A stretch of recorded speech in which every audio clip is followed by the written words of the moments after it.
My heart just stopped. Completely. The wine glass in my hand felt suddenly heavy, like it was filled with lead instead of Pinot Noir. We were standing in her dimly lit apartment, that soft yellow glow from her kitchen light making everything feel both intimate and unreal. The evening had been perfect, too perfect, and now she was looking at me with those serious eyes, her voice dropping to that whisper that always makes my skin prickle. "I need you to stay all night," she said, and the words hung there between us, thick and heavy in the quiet room. Everything in me froze. My mind started racing through possibilities, assumptions piling up faster than I could process them.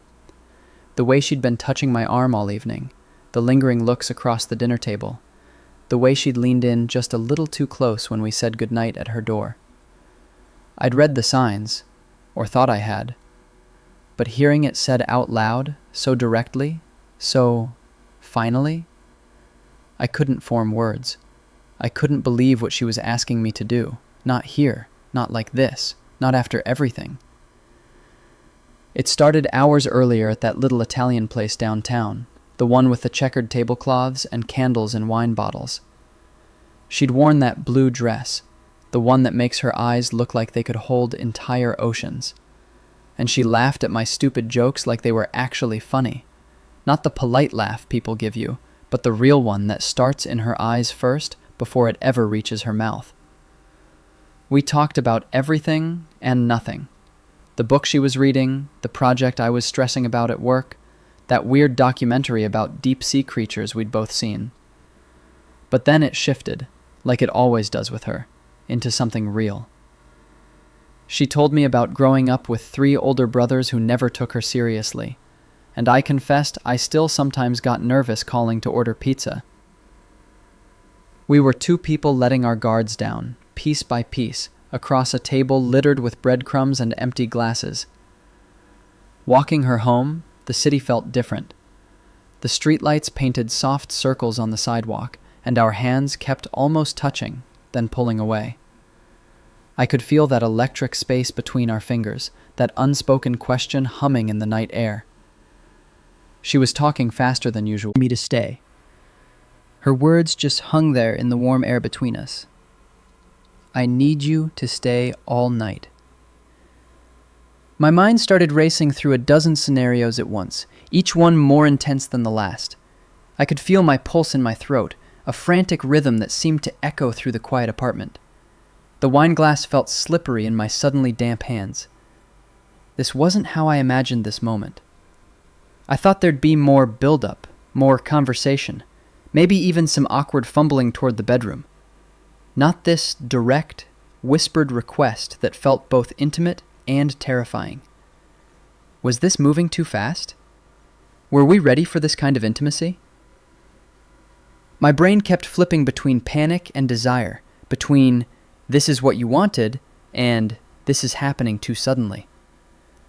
I studied her face, trying to read the meaning behind her eyes. She was looking at me with such intensity, such serious focus. Her breathing seemed a little too quick, her posture a little too stiff. I mistook it for nervous anticipation, for the same electric tension I was feeling. I thought she was just as overwhelmed by this moment as I was. My mouth went completely dry. I tried to form words, to say something, anything, but my tongue felt like it was stuck to the roof of my mouth. Should I smile? Nod? Make some joke to break the tension? Every possible response felt wrong, inadequate for the weight of what she was asking. The silence stretched between us, thickening with each passing second. I could feel the heat rising in my cheeks, the way my shirt collar suddenly felt too tight around my neck. The romantic evening, the perfect connection, the walk home holding hands, it all seemed to be rushing toward this single moment, this decision, this point of no return. The fear was paralyzing. What if I disappointed her? What if I misread everything? What if this changed our perfect dynamic into something awkward and strained? I'd been imagining this moment for weeks, but now that it was here, I felt completely unprepared. The distance between my fantasy and this reality seemed impossibly wide. I had to ask what she meant before my heart exploded right there in her dimly lit living room. The words finally came out in a rush, my voice sounding strange and tight. "What exactly are you at?" Scrambled to catch up. Seattle. She'd mentioned the possibility weeks ago, but it had seemed like a distant maybe, not something that would actually happen. Not something that would require packing her entire life into boxes in one night. "I need to pack everything tonight because the movers come at 7 tomorrow morning," she continued, her voice gaining speed now. "And I can't do it alone. Not this." Her eyes flickered toward the living room, where stacks of books and photographs already sat waiting. "I tried to start before you came over, but I just kept stopping." The pieces started falling into place. The nervous energy I'd mistaken for romantic anticipation. The way she'd been talking faster than usual. The almost frantic movements when she poured the wine. It wasn't about me at all. It was about this. About leaving. Why me? The question came out before I could stop it, sounding more vulnerable than I intended. She looked down at her hands, twisting them together. "Because you're the only person who wouldn't try to talk me out of it. My family, they don't understand why I need to go. My friends think I'm crazy for taking a job across the country with 2 days' notice." She looked up, her eyes meeting mine again. "But you just listen. You don't try to fix things. You just see me." The room seemed to shift around us. The dim lighting felt different now. Not romantic, but vulnerable. The space between us wasn't charged with sexual tension anymore, but with something deeper, heavier. She wasn't asking me to stay for pleasure. She was asking me to stay for the hard part, the messy part, the part where you pack up your entire life in the middle of the night because tomorrow it all changes. "I've been trying to pack for 3 hours, she admitted, her voice dropping to a whisper. "But every time I pick up something, a book my dad gave me, that vase from my grandmother, I just freeze. I can't make decisions about what stays and what goes. I can't do this alone."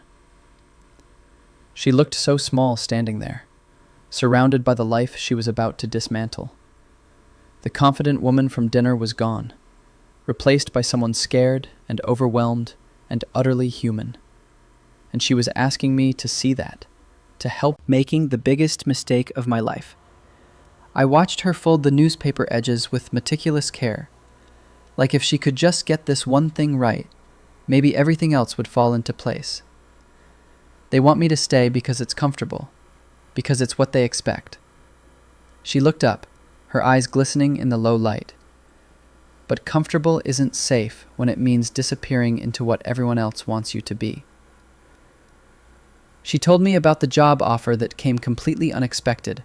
A former professor who remembered her senior thesis, who reached out 3 weeks ago with a position that was everything she'd studied for. "I didn't tell anyone," she confessed, stacking books into a box with more force than necessary. "Not until it was real. Because if I said it out loud, they would have found ways to keep me here." The toxic patterns unfolded like the cardboard boxes we were assembling. The family business that expected her to take over. The engagement they'd been trying to arrange with the son of their friends. The way her dreams kept getting smaller to fit into their expectations. "Every time I tried to talk about what I wanted," she said, her voice tight, "it became about what they needed from me. What would make them look good? What would keep the family together?" She paused, holding a photograph of her parents. "This isn't just a job.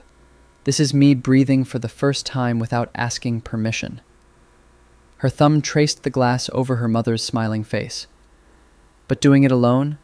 Packing up everything that ever meant something while they're all waiting for me to change my mind? I couldn't." That's when I understood the real request. It wasn't about the physical labor of packing boxes. It was about having a witness. Someone who would see her choose herself without judgment. Someone who would hand her another cardboard box when she started doubting. Someone who would sit with her through the painful process of deciding what parts of her old life were worth taking into the new one. "I knew you wouldn't tell me I was being dramatic," she said, folding a sweater with trembling hands. "I knew you wouldn't try to convince me to stay because it would be easier for everyone else. You'd just help." The vulnerability in that admission hung between us. She wasn't just trusting me with her belongings. She was trusting me with her rebellion. It comes from seeing someone's raw, unedited self and not looking away. From helping someone be brave when they're terrified.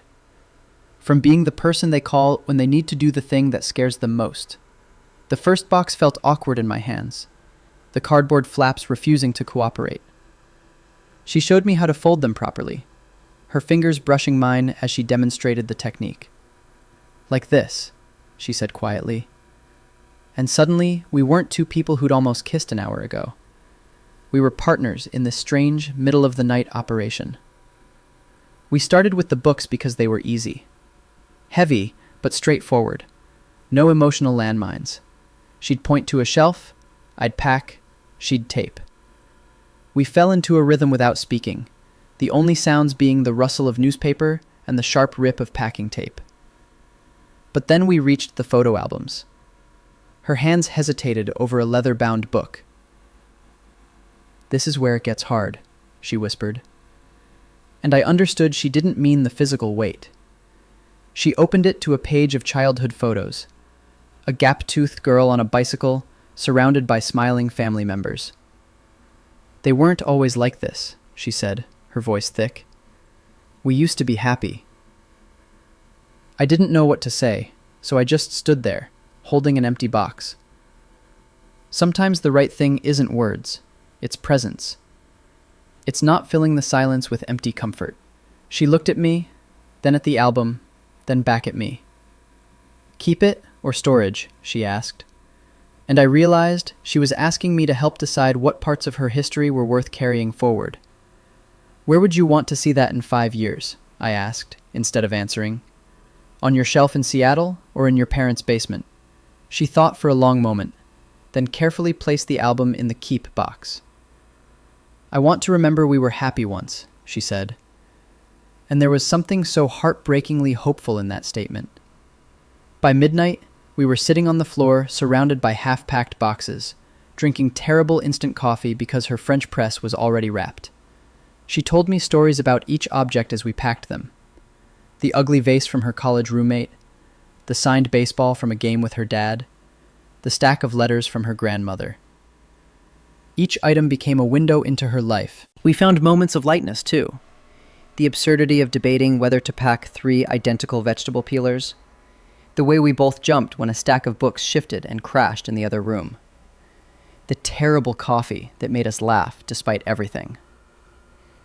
At one point, she put on music. Not romantic music, but the kind of upbeat pop that makes packing feel like a montage in a movie. We danced while wrapping dishes, our movements silly and uncoordinated, and for a few minutes, the weight lifted. By 3 a.m., something had shifted between us. The tension from earlier was gone, replaced by a quiet camaraderie. We weren't potential lovers anymore. We were co-conspirators in her escape, allies in the trenches. I knew which books made her laugh, which photos made her sigh, which memories were still too tender to touch. She knew I took my terrible coffee black, and that I had a system for packing glasses that involved exactly 3 sheets of newspaper per stem. The physical intimacy I'd imagined earlier seemed shallow compared to this. To watching someone decide what parts of themselves they want to keep and what parts they need to leave behind. To being trusted with someone's most vulnerable moments in the middle of the night when the world is asleep and there are no distractions. When she reached for another roll of tape, her hand brushed mine and neither of us pulled away. Not because of romantic tension, but because we'd passed through that into something deeper.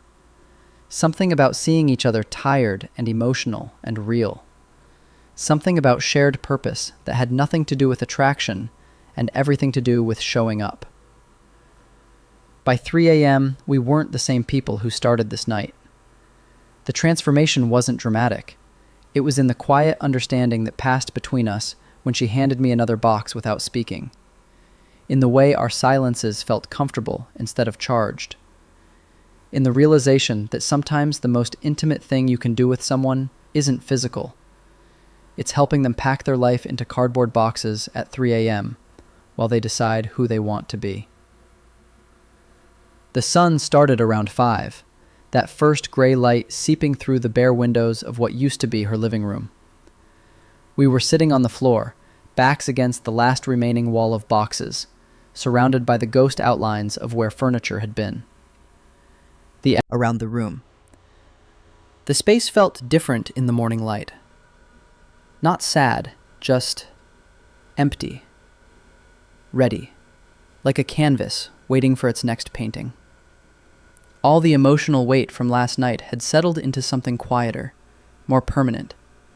The panic was gone, the uncertainty was gone. What remained was this quiet understanding between us that felt more solid than any romantic connection we might have had. She turned to look at me, and her eyes were clear despite the exhaustion. "Thank you," she said, and it wasn't just about the packing. It was about everything. The not judging, the not trying to fix it, the just being there while she figured out what she needed to do. I don't think I could have done this without you. I wanted to tell her that of course she could have, that she was stronger than she knew, but the words felt empty. Instead, I just nodded. Sometimes thank you doesn't need a response. Sometimes it just needs to be heard. The misunderstanding from hours earlier felt like it belonged to different people.